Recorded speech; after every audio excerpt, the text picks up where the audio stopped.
Hello, everyone. This is Anand, journalist based in Ulaanbaatar, Mongolia.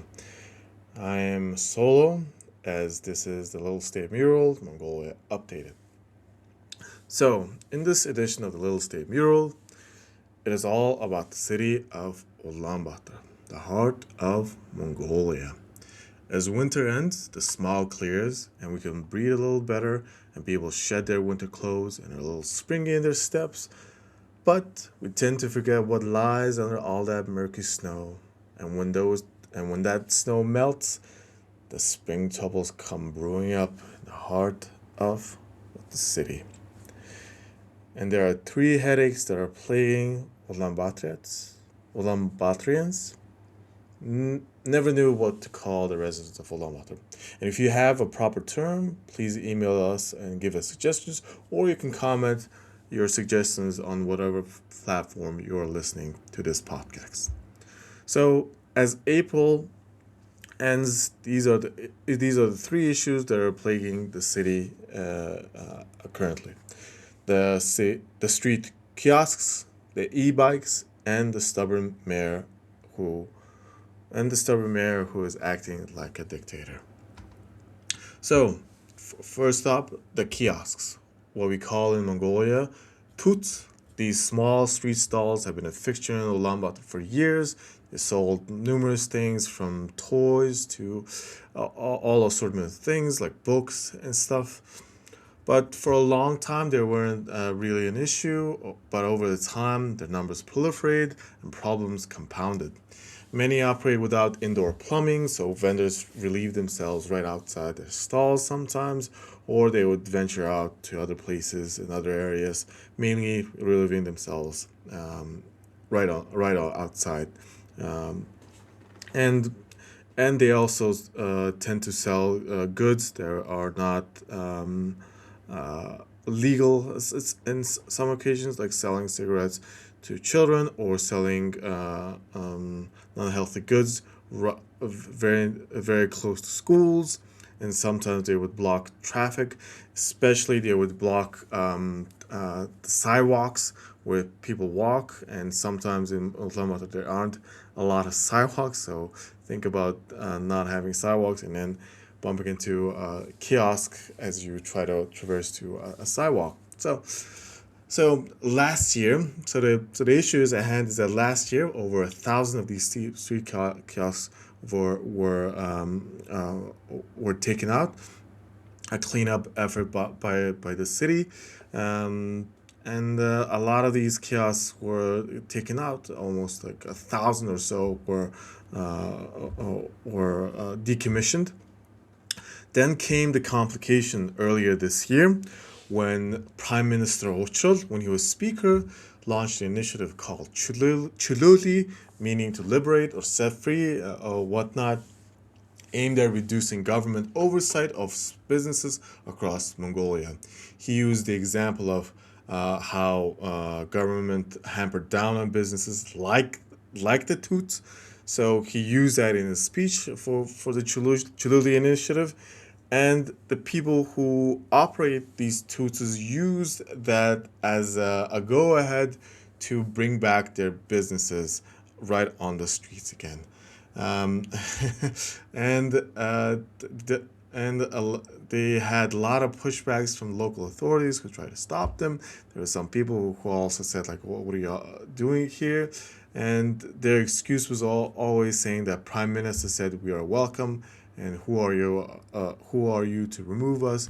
Some of them even complained and protested right in front of the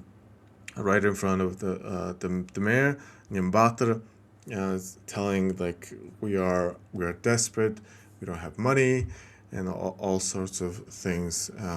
But yeah, so these street kiosks have came back. They've plopped themselves right in front of other businesses, other institutions, and have became a nuisance again almost. And the funny thing is that I feel like a lot of the Mongolian politicians need a good speechwriter or need to really think out uh, what they should say. As the other government officials need to do to clean up after what they have said. So, for example, when the media spoke with the deputy of Ulaanbaatar, asking if if the prime minister's initiative of Chuluulye was a part of the Toots. The deputy governor said that no, it is not, and said that they are that these Tutsis are not supposed to come back, basically. But as often as the case, where the gap between government order and enforcement is way wide, and luckily enough, there aren't many more Tutsis previously. Maybe mainly Tutsis who have a big backing or a big financial backing have returned, and maybe taking those down might take some time. Hopefully, it's sooner than later. So that is the first issue, or the first plague that is plaguing the city. Next are the e-bikes. So as things as the city gets warmer, there is more options for people to use other vehicles, other ways of transport across the city, and there is an option of people, and there is a rental scooters that are plopped down all over the city when it gets warm, and these are called e-bikes or eco bikes, so that uh, as the name pertain, these e-bikes were first introduced to the city, I think in the I think first in before COVID and then after COVID, um, and and then their numbers were large after COVID, uh, and yeah, they were seen as an alternative to the city's traffic, to traverse through to the city's horrible traffic. But over time, these e-bikes has not really solved the issue of traffic, but have caused more headaches for people of the city who use the sidewalks, as the city tried to welcome these e-bikes more by cutting the sidewalks into two, giving lanes to the e-bikes and other smaller vehicles of sort. But their numbers have also grown, and the injuries they have caused have also grown exponentially. Almost in 2022, it was reported that 50 people were injured by these e-bikes and scooters and mopeds alike. In 2023, the injury grew to 300. By 2025, the injuries have grown to 2,800, almost a sixfold in 3 years. And last year, the city issued few orders for these vehicles. One was that children under the age of 16 cannot ride these e-bikes at all. But that has not stopped little kids from riding all of these e-bikes, as these companies has not really found a way to stop kids from actually using these e-bikes. It's probably because these children are using their parents' old phones and of that sort. And another order from the city was that these e-bikes are not supposed to traverse through the sidewalks, and needed to use the roads that were designated for cars also. But these orders were given last year at the end of winter, and enforcement this year in spring has not been great. Um, uh, a lot of people have complained on social media. I think there's more complaints this year, which is, I would say, I think a good sign that people don't really want these e-bikes anymore. But again, the enforcement of trying to stop these e-bikes has not been great. The city try to put community polices around the city, which they are supposed to tell these e-bike riders to use the vehicle roads instead of the sidewalks. But most of the time it's just finger wagging, and not really any kind of problems have been solved. So hopefully, maybe in due time, um, the city can fix this, but who knows? Again, our enforcement and written laws are wide. Again, this is one of them. So the second thing that is plaguing the city is kind of an oxymoron, I would say, is our mayor, who last year our government signed off on the legislation to build almost a 39-kilometer a ring road expressway around Ulaanbaatar, and this roadway would go across one of our largest rivers that goes through our city, the Tuul River in the south, the largest river in our city, and I think a major water source for the people of Ulaanbaatar. And a lot of experts, a lot of also concerned citizens of the city came out to protest against this expressway being built.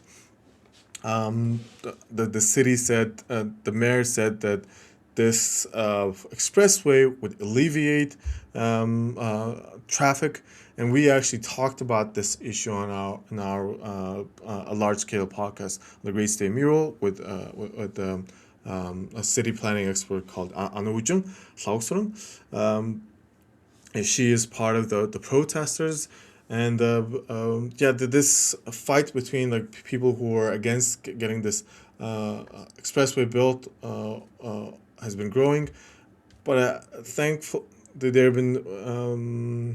been moments where the project was kind of stalled, pending environmental reviews, but it was quickly deemed by the Minister of Environment, the new Minister of Environment, signing off, saying that they check all the boxes of that they will not cause any kind of environmental damage.